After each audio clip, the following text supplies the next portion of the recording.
Hello and good evening all of you. स्वागत है आप सभी का डायरेमिक एकेडमी के यूट्यूब प्लेटफॉर्म पे। नोबेल शांति पुरस्कार 2025 का अनाउंसमेंट किया गया है। मारिया मकैडो, पूरा नाम है इनका मारिया कोरिना मकैडो।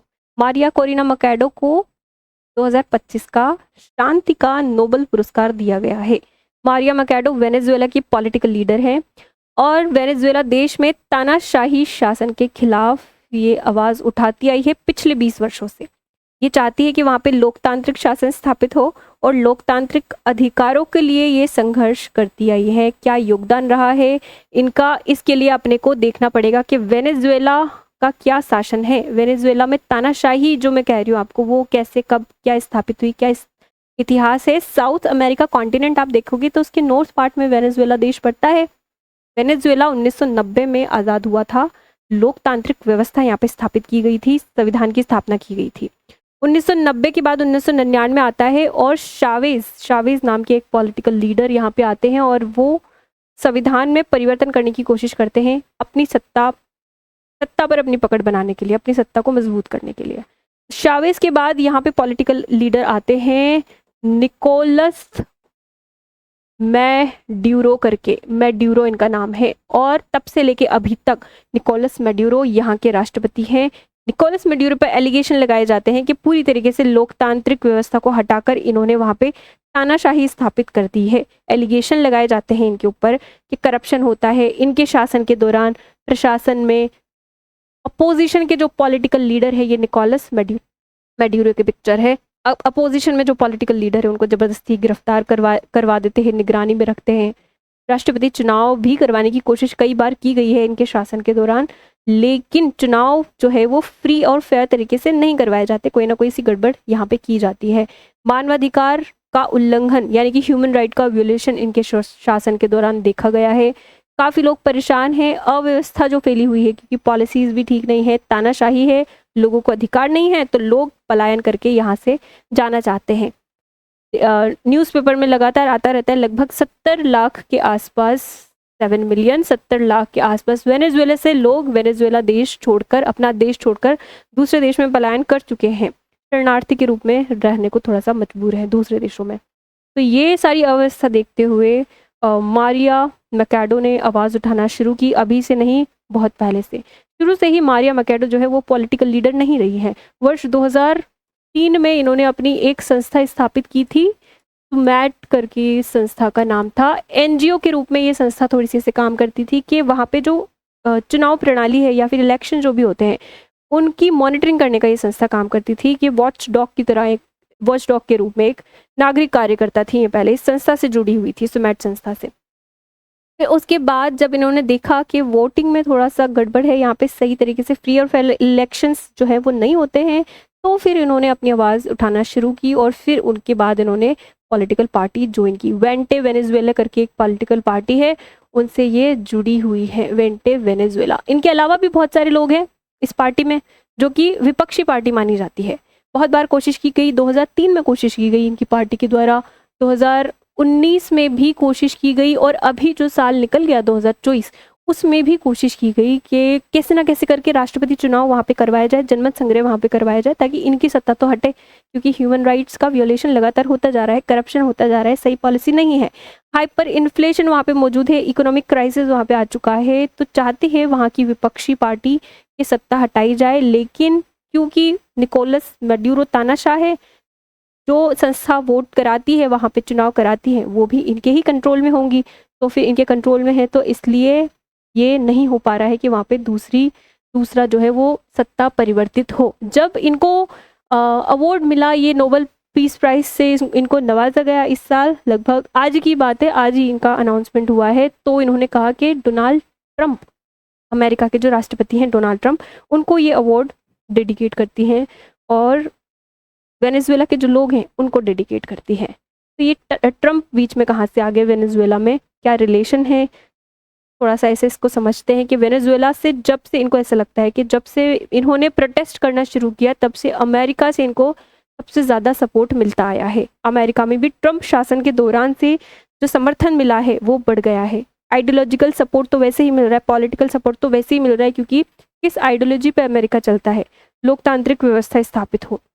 मानवाधिकार का उल्लंघन कहीं पे भी नहीं हो, संविधान का शासन स्थापित हो। अमेरिका इसी आइडियोलॉजी पे चलता है, इसी विचारधारा पे चलता है। तो आइडियोलॉजिकल पॉलिटिकल सपोर्ट तो वैसे ही मिल रहा है, लेकिन ट्रम्प शासन के दौरान इनको इकोनॉमिक सपोर्ट भी बहुत ज़्यादा मिलने लगा, आर्थिक सपोर्ट मिलने लगा।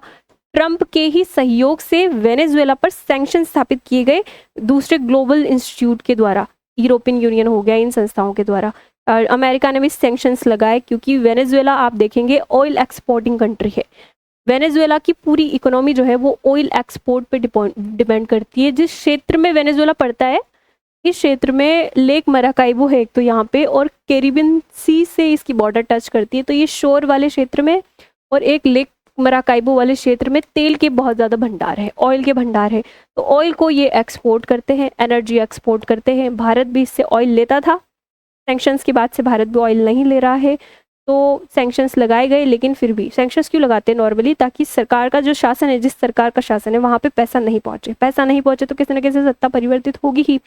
लेकिन इन सब कोशिशों के बाद भी सत्ता परिवर्तित नहीं हुई, कोई बात नहीं हुई तो, लेकिन इन्होंने लगातार संघर्ष जारी रखा। मारिया मकैडो की पॉलिटिकल पार्टी में और लोग भी थे जो कि देश वेश छोड़ के वो भाग चुके हैं, लेकिन इनका संघर्ष अभी भी जारी है।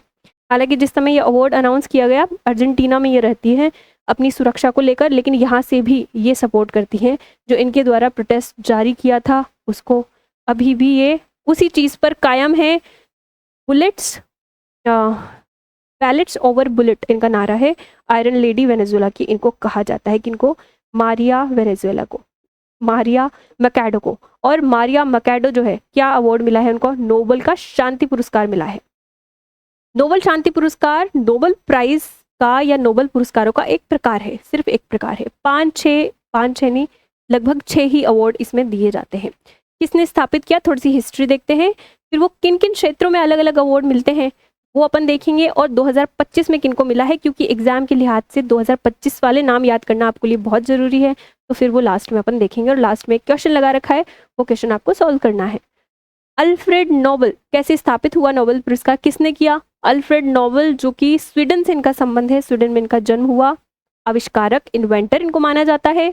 रसायनज्ञ, केमिस्ट इनको माना जाता है। बहुत आविष्कार किए ने, 300-400 के आसपास इनके बहुत सारे आविष्कार है। उनमें से एक आविष्कार इनका बहुत फेमस हुआ था, डायनेमाइट का आविष्कार इन्होंने किया था। डायनेमाइट जो है एक विस्फोटक पदार्थ है, विस्फोटक पदार्थ। तो इनका इन्होंने इन्वेंशन किया था, तब ये थोड़े से प्रसिद्ध हुए। और फिर उसके बाद इन्होंने एक अवार्ड की स्थापना की। जो लोग भी साइंस में कंट्रीब्यूट करते हैं, जो लोग साहित्य अच्छा लिखते हैं उस क्षेत्र में, अभी देखेंगे किस किस क्षेत्र में अवार्ड दिए जाते हैं, उनको हर साल अवार्ड दिया जाता है। 1901 से, लगभग 1901 से ही अवार्ड देना, नोबेल प्राइज अवार्ड देना चालू हो गए थे। भारत का थोड़ा सा देखें अपन, तो भारत में रविंद्रनाथ टैगोर प्रथम भारतीय रहे हैं जिनको नोबेल प्राइज मिला है। किस क्षेत्र में? साहित्य के क्षेत्र में इनको मिला है। रविंद्रनाथ टैगोर को साहित्य के क्षेत्र में मिला है। 1913 में ही इनको ये अवार्ड मिल गया था। साहित्य में कुछ ना कुछ इन्होंने लिखा होगा, तो इन्होंने गीतांजलि कृति लिखी थी अपनी, गीतांजलि के लिए इनको मिला है, गीतांजलि कविताओं का संग्रह। तो प्रथम इंडियन रहे हैं। प्रथम इंडियन के साथ साथ ये प्रथम एशियन भी रहे हैं, मतलब एशिया में पहली बार जिसको मिला, रविंद्रनाथ टैगोर को ही मिला है। कोई पूछ ले कि प्रथम महिला कौन सी है, इंडिया की महिला जिसको ये अवार्ड मिला है, तो मदर टेरेसा जी को ये अवार्ड मिला है। 1979 में उनको मिल चुका है। मदर टेरेसा अल्बानिया देश में इनका जन्म हुआ था, और जन्म के बाद से ये भारत में रहने लगी। भारत में लगभग इन्होंने अपने जीवन का बड़ा हिस्सा व्यतीत किया मानव सेवा में, मानव सेवा को समर्पित किया अपना पूरा जीवन। तो प्रथम भारतीय महिला, पूछा जाए आपसे नोबेल प्राइज जिसको मिला है, तो मदर टेरेसा को मिला है। उसके बाद थोड़ा सा अपन देखते हैं, अब आते हैं अपन काम की बात कि किन किन क्षेत्रों में दिए जाते हैं। तो पहले तो ये दिए जाते हैं फिजिक्स यानी कि भौतिकी क्षेत्र में, एक रसायन यानी कि केमिकल क्षेत्र में ये दिए जाते हैं, केमिकल के क्षेत्र में अगर कोई योगदान करता है, केमिस्ट्री के क्षेत्र में। उसके बाद चिकित्सा यानी कि मेडिसिन के क्षेत्र में, या फिजियोलॉजी कुछ भी बोल लो आप इसको, मेडिसिन फिजियोलॉजी के क्षेत्र में ये दिए जाते हैं। लिटरेचर के क्षेत्र में यानी कि साहित्य के क्षेत्र में ये दिए जाते हैं। शांति, पीस क्षेत्र में ये दिए जाते हैं। इकोनॉमिक साइंस अर्थशास्त्र में ये दिए जाते हैं, अर्थशास्त्र विज्ञान के क्षेत्र में ये दिए जाते हैं। अब किसने स्थापित किए, कौन देता है, ये थोड़ा सा वेरिएशन है संस्था में। तो केमिस्ट्री और फिजिक्स, इसको तो Swedish academic of science, royal Swedish academic of science ही देता है इन दोनों को। लेकिन ये जो मेडिसिन है इसको कारोलिन्स्का इंस्टीट्यूट ने स्थापित किया था, नोबल असेंबली इसको देती है। साहित्य स्वीडिश अकेडमी ही देती है। शांति का पुरस्कार जो है वो नॉर्वेन नोबल अकेडमी देती है। नॉर्वेल नोबल अकेडमी का गठन नॉर्वे की संसद द्वारा किया जाता है और वो इस अवार्ड को देती है। अर्थशास्त्र का स्वीडन का केंद्रीय बैंक है, वो अर्थशास्त्र का अवार्ड उसने स्थापित किया था। ये स्टार्टिंग में जब अवार्ड स्थापित किए थे तो ये 5 ही थे, छठवां 1968 के लगभग में ये जोड़ा गया था, बाद में जोड़ा गया था। तो ये royal Swedish academy of science द्वारा ही प्रदान किया जाता है, लेकिन स्थापित स्वीडन के केंद्रीय बैंक ने इसको किया था। तो इतनी बात आपको समझ में आई होगी। अभी ये जो PSI या RS के एग्जाम में इतना डिटेल में क्वेश्चन नहीं आता, लेकिन आप UPSC अगर दे रहे हैं तो वहाँ पे ये डिटेल में क्वेश्चन आ सकता है कि कौन सा अवार्ड, कौन सी कमेटी, कौन सी समिति या फिर कौन सी संस्था द्वारा स्थापित किया गया या दिया जाता है। तो ये थोड़ा सा क्लियर हुआ। अभी काम की बात जो किसी भी एग्जाम में पूछी जा सकती है, तो वो 2025 के नोबेल प्राइज जो है वो किसको दिए गए हैं, थोड़ा सा अपन ये देखते हैं। फिजिक्स के क्षेत्र में सबसे पहले देखते हैं, तो 3 लोगों को मिला। सबसे पहले तो ये बता दूं कि नोबेल प्राइज जो है वो अधिकतम 3 लोगों के साथ शेयर किए जा सकते हैं, मतलब कि 1 को भी मिल सकता है, ये 2 को भी मिल सकता है, 3 को भी मिल सकता है, 3 से ज़्यादा ये शेयर नहीं होते। तो आप ज़्यादातर अभी देखते होंगे कि जब भी नोबेल प्राइज़ पढ़ते होंगे तो 3-3 नाम आपको ज़्यादातर मिलते होंगे देखने को, हर साल दिए जाते हैं। भौतिकी का इस साल जो अनाउंस हुआ है वो 3 लोगों को दिया है, जॉन क्लार्क, जॉन मार्टिनिस और माइकल डेवोरेट। नाम थोड़े से कठिन है, थोड़ा सा आपको हिंट के तौर पे थोड़ा सा याद करना है बस। क्लार्क याद कर लो, मार्टिनिस याद कर लो, डेवोरेट याद कर लो। केमिकल यानी कि रसायन के क्षेत्र में सुसुमा कितागामू, रिचार्ड रॉबसन और उमर एम याग्ची। सुसुमा कितागामू, रिचार्ड रॉबसन और उमर एम यागी को रसायन के क्षेत्र में मिला है। और फिर लिटरेचर नहीं, मेडिसिन के क्षेत्र में किसको मिला है, तो मेडिसिन के क्षेत्र में मेरी ब्रुनको, फ्रेड राम्सडेल, शिमोन साकागुची। ब्रुन्स्को, राम्सडेल, साकागुची को रसायन नहीं मेडिसिन के क्षेत्र में मिला है। और साहित्य के क्षेत्र में किनको मिला है, लेज़लो कृष्णाहोरकई, लेज़लो कृष्णाहोरकई को लिटरेचर के क्षेत्र में मिला है। ये वाला मैंने नहीं बताया क्योंकि अर्थशास्त्र वाला अभी अनाउंस नहीं हुआ। इन दिनों अनाउंसमेंट होता है, एक आध दिन के ड्यूरेशन में अनाउंस होता रहता है। तो बाकी ये 5 तो अनाउंस हो गए थे और ये वाला 1-2 दिन में अनाउंस हो जाएगा होपफुली। तो आप खुद इसमें ऐड ऑन कर लेना। 10 सितंबर बोला मैंने, लेकिन 10 दिसंबर को ये अवार्ड दिए जाते हैं। 10 दिसंबर अल्फ्रेड नोबेल की पुण्यतिथि पर ये अवार्ड दिए जाते हैं। तो ये देखा अपन ने कि इन क्षेत्रों में इन लोगों को मिला है।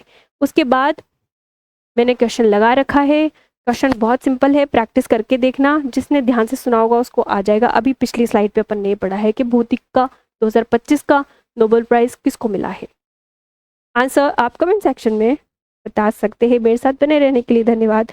मिलते हैं अगले सेशन में।